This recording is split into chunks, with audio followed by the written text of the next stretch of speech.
Decent impact here, finding 3 kills now before he finally goes down to Breezy. Peacemaker's the last man standing, hugging this corner. They actually haven't seen him yet, so no one suspects him to be in this corner. What? No! What the fuck? How did this happen? You're ready, bro. You're ready.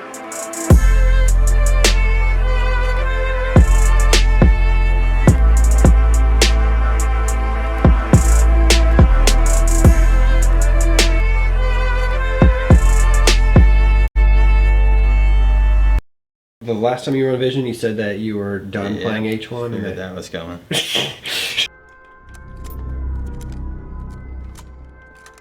Oh shit.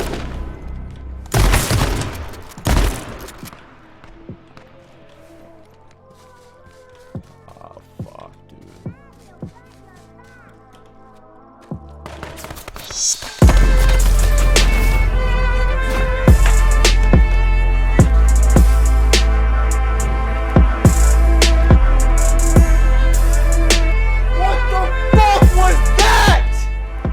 Hey guys, me again. It's been a week. Last time we talked, I was pretty much talking about where I was at that point, which was grinding H1Z1. I'm sure Mike has heard plenty of screams across the hall. It's kind of like having a girlfriend. We loved each other, and we'd argue, and it got to that point where I had enough, and I was done. But dude, she called me back and I couldn't say no. So now I'm back on H1, and that's where I've been for a week straight. So H1Z1's been interesting. My grinding has paid off. For one, this is the most viewers I've ever got in my life by far. And I had a lot of viewers for some reason. And people, we have this thing in my chat where I'll win one game and I'll try to get a back-to-back, a 2P. Try to win the next game. Never happens. But I ended up winning the second game, so yeah, congrats to me. People getting hyped. Next thing I know, Dr. Disrespect himself, the head honcho of H1Z1, just is in my chat, and I had no idea. And he just types, if you get the 3-peat, I'll match it with $300. What? Can I be stopped? Can I be stopped? Viewers start coming in. I think I might have been close to like 4,000 or something. It was an intense game, but I ended up pulling out the 3-peat, and it was just crazy. Chat went nuts, of course. And then Dr. Disrespect, being a man of his word, donated 300. Okay. Then after that, since I was on a 3-peat, I gotta go for the 4-peat.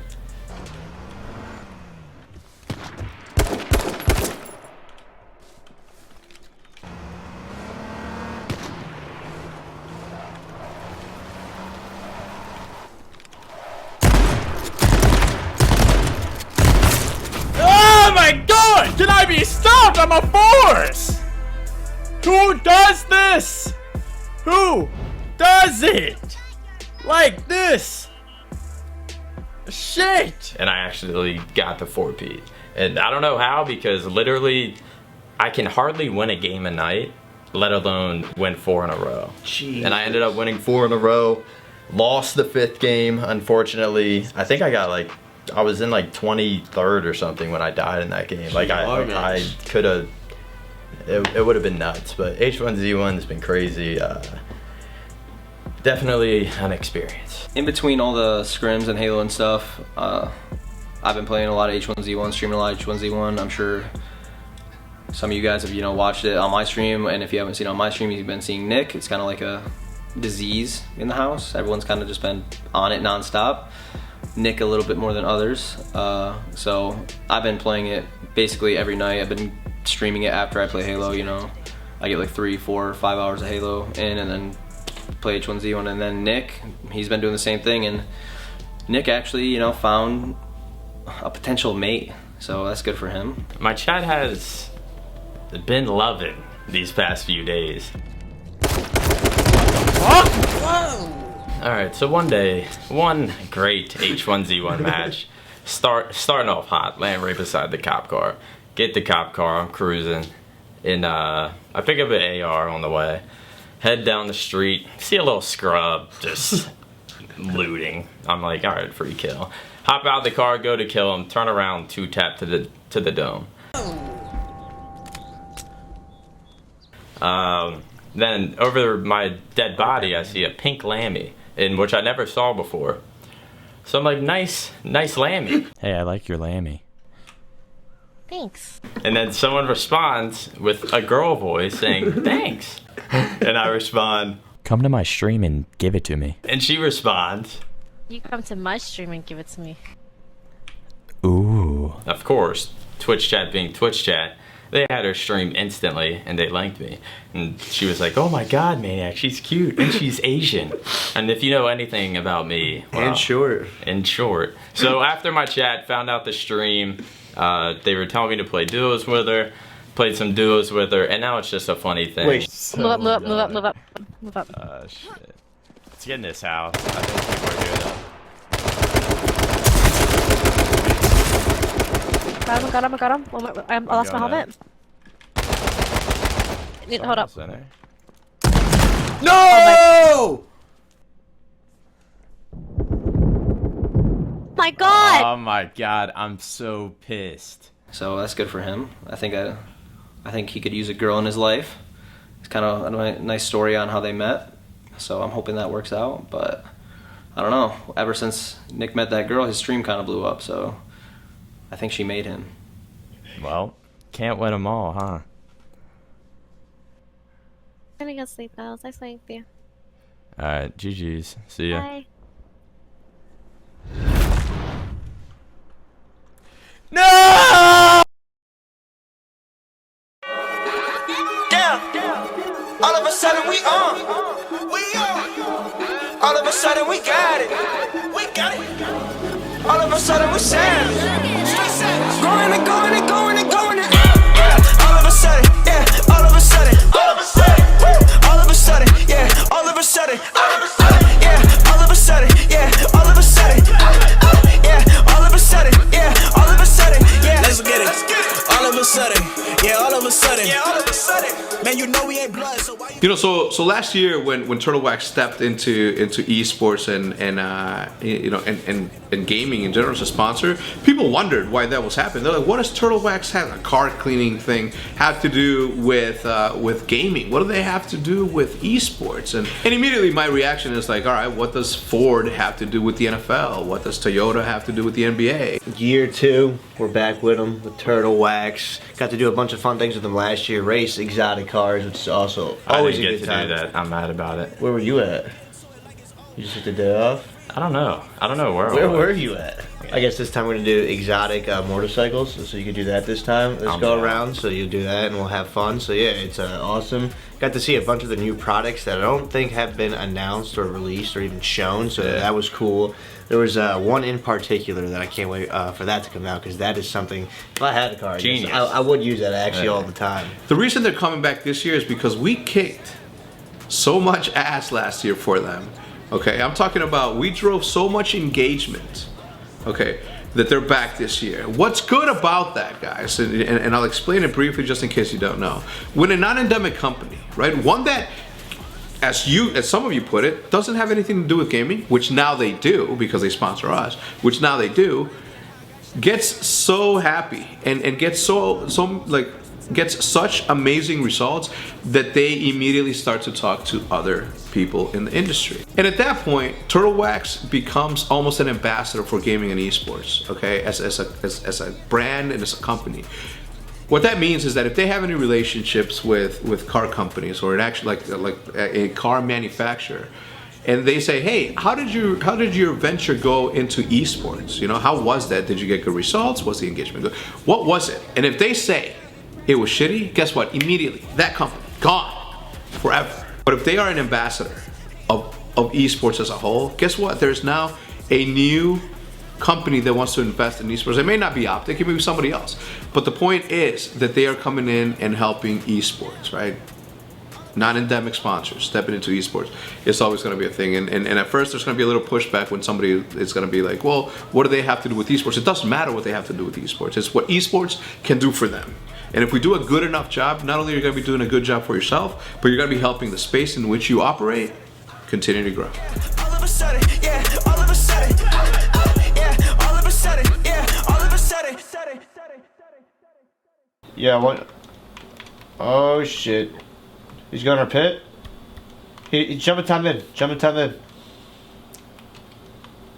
Of course, he's just gonna rail me, dude. Thanks a lot, Mason, man. Can you please nerf the gun if I'm gonna play with you? So that thing doesn't kill me in one shot? What are you good for, bro? Yo, what is up with you and freaking Durst with the camos just hiding top middle? You guys just never push in with those things. There we go, let's get it. Yo! I saw that Mason Hughes got ninja. I don't know why I didn't hit you up for this. For you to coach. I knew you wouldn't play. Whoa, I knew you would not play in the last chance qualifier. But played in that this past weekend. This one was definitely a lot crazier than the first time we go around. First time go around, this was us going to regionals. This was a last chance to get into regionals where then you play for worlds. This time around, there were probably like 3 teams that people thought should have been pro teams, and it was a 2-day tournament. So all the AM teams would play on the first day. There was 8 teams that came out of that day to play the top 8 seeded AM teams, and then there was a 16 bracket tournament, and it was first round best of 5 followed by best of 7s the entire tournament. So last event at Vegas, the top 6 placing teams qualified, so it would be us, Liquid, Envy, Panda, Straight, and Luminosity. So there was 1 spot left. Splice ended up taking it. There were 3 pro teams actually in the last chance qualifier. There was only 1 spot left. Splice ended up winning. Allegiance and Evil Geniuses, they did not make it. They had to win, I think, 7 or 9 best of 7s in a row. They went into the losers bracket and they came out on top, which was just insane. But for me, I think we finished top 6. Really? Yeah, I think so. Top. But Mike actually played in it with Lifestyle and my old teammate Blaze, who I won my first LG tournament with, and actually did pretty good. It was a 2-day tournament. He made it to Sunday, then actually won a couple rounds on Sunday. So it's not bad, seeing as how he hasn't played really in almost a year, really, a year-ish. Definitely not competing, definitely playing a lot more Halo now. We even got Hitch playing Halo, so it's just, it's good to play again. Everyone's trying to get me back into it, but I'm just going to continue enjoying myself and just playing casually. Right after Vegas, we took like a 2-3 day break or whatever. I stayed an extra day. PJ went back home, and then starting like Thursday, I'm pretty sure. Thursday was our first scrim, and we've had a scrim pretty much every day except for, I don't know. We've scrimmed pretty much every day, I think. Haven't had really many bad series. Our map count's been pretty good, but doesn't really mean a lot in scrims, but I feel like we've just been playing really well.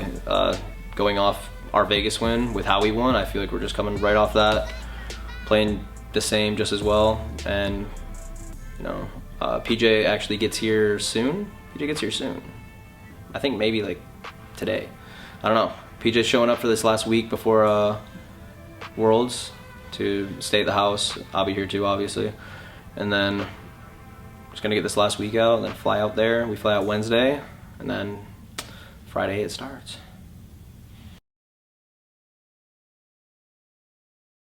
I mean, we can discuss this ever so briefly, but this was also something that got released by DK very quickly here. And this is about the North American scene, where apparently Liquid are looking to pick up Rush and Mixwell from OpTic to replace Pimp and JDM. So that's, I mean, it's like, do we start digging the grave for OpTic now? That's what I'm wondering. Do I need to start sharpening my shovel? Because it just feels like they're losing everybody. Allegedly, according to Decay, guys, Liquid wants both Rush and Mixwell from Team OpTic to join their team.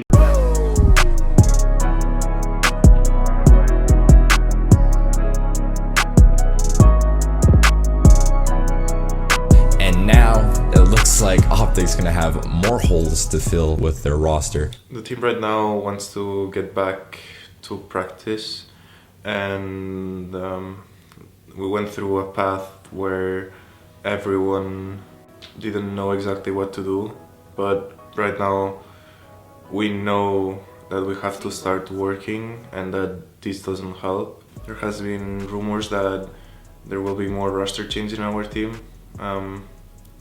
The team will be the same as before, us four and Hiko being our stand-in. And we have a LAN next month, Summit in California. So we'll prepare for that, and our main goal should be the major qualifier in June. So hopefully by then we'll already have everything sorted out, the roster and everything, so we can practice and qualify for the next major and come back stronger. No, all of us should win. So we should time out. Just take a breath at least. I don't know how we are still playing clutches is insane. We haven't tried to clear A main or push door, try to get a kill and stuff. I think they're honestly like, since we time out, they're gonna just hold default again and just punish aggress in this round. So I think we should still play passive, but I think that at some point we should clear A main or like push B and try to get kills. Like we've been killing them B pretty easily, so I think that they tend to go A, like a split mid to A or something. Maybe what we could do as well is like counter boost mid or something, but yeah, I agree.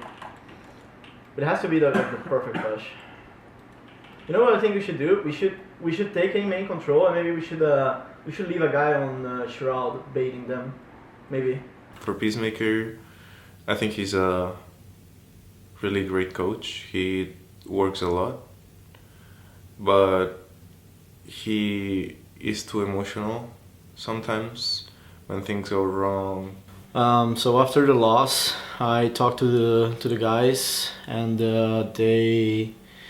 they're definitely like concerned about the future and the CS:GO, how they're gonna approach the future, and they decided to cut me, and they explained me all the reasons, and I totally understood it, because basically like I'm not gonna lie, like I feel frustrated about it, but at the same time I totally understand them, because like I didn't really like had time enough to like put work and to actually show what I'm capable of because of lack of practice and all that stuff. But at the same time, like it was enough for them to realize that maybe just like my coaching style and the way that I want to approach the game and just like my style in general, like maybe didn't match with what they want for the team. We are a young team, and I think that he's a really good coach again, but it doesn't match our style, our team. They really have to figure out like the roster, like the 5 players first, and it's just very unfortunate that I came into this moment. Maybe like if it was another moment, if they had another roster or whatever, it could have worked, but unfortunately because of what's going on, like we didn't do good together. But I totally like hold nothing against those guys, like nothing against OpTic. I totally accept the decision. In the end, I'm a professional and I'll move forward, as they will as well, and I really hope they bounce back from this situation, and I know they will. They're strong guys, they're really good guys, they're great in the game, and you just have to like fix all this and move forward. So yeah, I just really would like to thank OpTic as an organization for giving me this opportunity. All the players, like they're super great guys, and also like I would really like to thank all the OpTic fans, the Green Wall. They've been sticking with me even though we struggled in the past tournaments. All I heard from them was just like good words, and they are really passionate for OpTic, and that really gave us motivation to keep going. And we'll definitely, like, what you guys need to do right now is just support the team, support the guys, and I'm sure they'll be back stronger.